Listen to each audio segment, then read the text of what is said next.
नमस्कार विद्यार्थियों, मैं डॉक्टर ओम प्रकाश भैरवा, सहायक आचार्य संस्कृत, राजकीय स्नातकोत्तर महाविद्यालय झालावाड़। आज हम महाकवि कालिदास विरचित अभिज्ञान शाकुंतलम नामक नाटक के प्रथम अंक का अध्ययन करेंगे। पूर्व हमने पढ़ा था कि राजा दुष्यंत का जो सारथी है वो राजा से कहता है कि घोड़ों की लगाम के ढीली कर देने पर जिनके शरीर का पूर्व भाग पूर्णतः फैल गया है, ऐसे कलंगी के निश्चल अग्रभाग वाले, निश्चल एवं खड़े कानों वाले तथा अपने खुरों द्वारा उठाई गई धूलि को भी स्पर्श न करने वाले ये रथ के घोड़े मानो मृग के वेग को सहन न करने के कारण दौड़ रहे हैं। फिर राजा कहता है, ठीक है, ये मेरे घोड़े सूर्य तथा इंद्र के घोड़ों का भी अतिक्रमण कर रहे हैं, अर्थात उनसे भी तेज दौड़ रहे हैं। क्योंकि यदा लोके सूक्ष्मं व्रजति सहसा तद्विपुलतां यदर्धेऽविच्छिन्नं भवति कृतसन्धानमिवेत प्रकृत्या यदेवक्रं तदपि समरेखमिनयनियो न मे दूरे किंचित् क्षणमपि न पार्श्वे जवात्।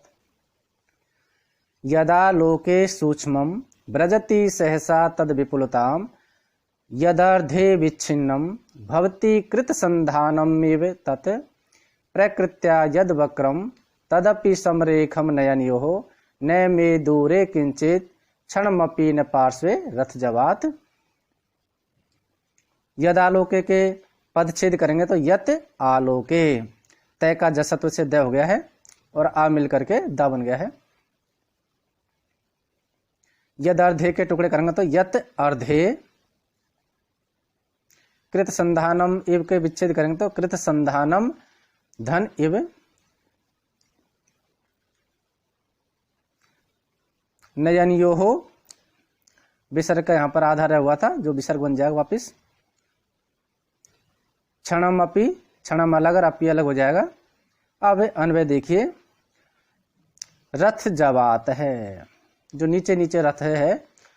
तो रथ जवात, रथ यानी जो रथ है और जब यानी बेग, रथ के बेग के कारण यत जो आलोके देखने में सूक्ष्मम छोटी सी थी, तत् वह सहसा अचानक ही विपुलताम ब्रजती, विपुलताम यानी विशालता को, ब्रजती यानी प्राप्त हो जाती है। राजा कहता है कि रथ के वेग के कारण जो देखने में छोटी सी थी वह रथ के पास जाने पर अचानक ही सहसा ही विपुलताम ब्रजती, विपुलताम यानी विशालता को, ब्रजती यानी प्राप्त हो जाती है। रथ के वेग के कारण जो दूर से देखने में सूक्ष्म लग रही थी वह थोड़ी देर में ही रथ के वहां पहुंच जाने के कारण अचानक ही विशालता को प्राप्त हो जाती है, अर्थात वही बड़ी हो जाती है। यत अर्धे विच्छिन्नम, और यत यानी जो दूर से देखने पर, अर्धे यानी आधे या बीच में, विच्छिन्नम टूटी हुई सी जान पड़ती थी, वो ही समीप जाने पर तत् वही कृत संधानम इव, जो ही रथ वहां पास में पहुंचता है तो वह ऐसी लगती है मानो वह कृत संधानम जोड़ दी गई हो। जो चीज दूर से देखने पर भी अर्धे यानी बीच में टूटी हुई सी दिख रही थी, वही चीज समीप जाने पर रथ के वेग के कारण, तुरंत वहां पहुंच जाने के कारण वह जोड़ी हुई सी प्रतीत होती है। यत प्रकृत्या वक्रम, और यत यानी जो, प्रकृति यानी स्वभाव से ही, वक्रम यानी टेढ़ी सी जान पड़ती है, जो दूर से देखने पर जो टेढ़ी सी दिख रही थी, तदपि समरेखम, वह नजदीक जाने पर सीधी सी दिखाई देने लगती है। सम यानी समान, रेखा में रेखा, सीधी सी दिखाई देती है। तथा किंचित में नयनियो क्षण, तथा और किंचित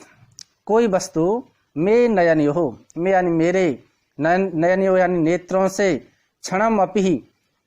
क्षण मात्र के लिए भी, न दूर है, न तो दूर रह पाती है, न पार्श्व है और न समीप रह पाती है। अर्थात जो राजा दुष्यंत का रथ है वो इतनी तीव्र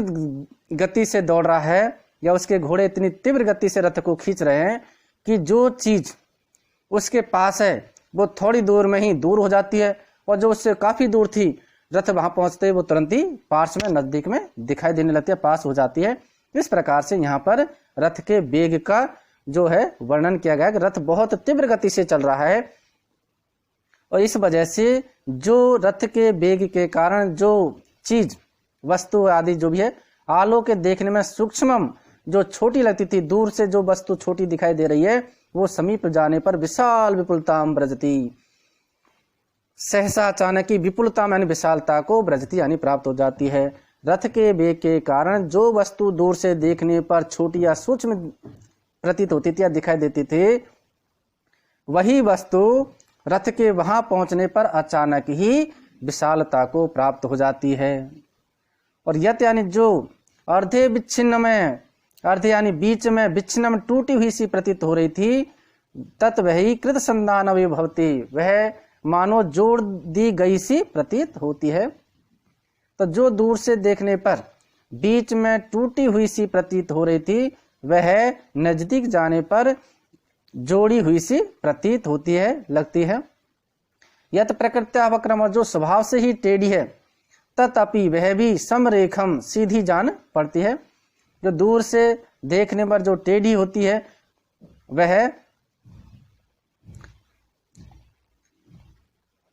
वह दूर से देखने पर सीधी भी लगती है। तथा निष्किंचितम में नयनयो,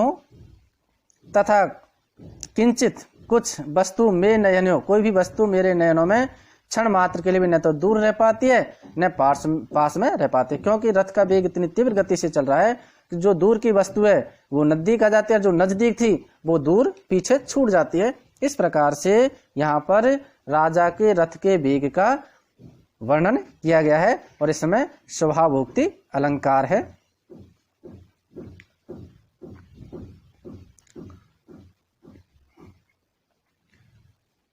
कृत संधानम इव में उत्प्रेक्षा अलंकार है,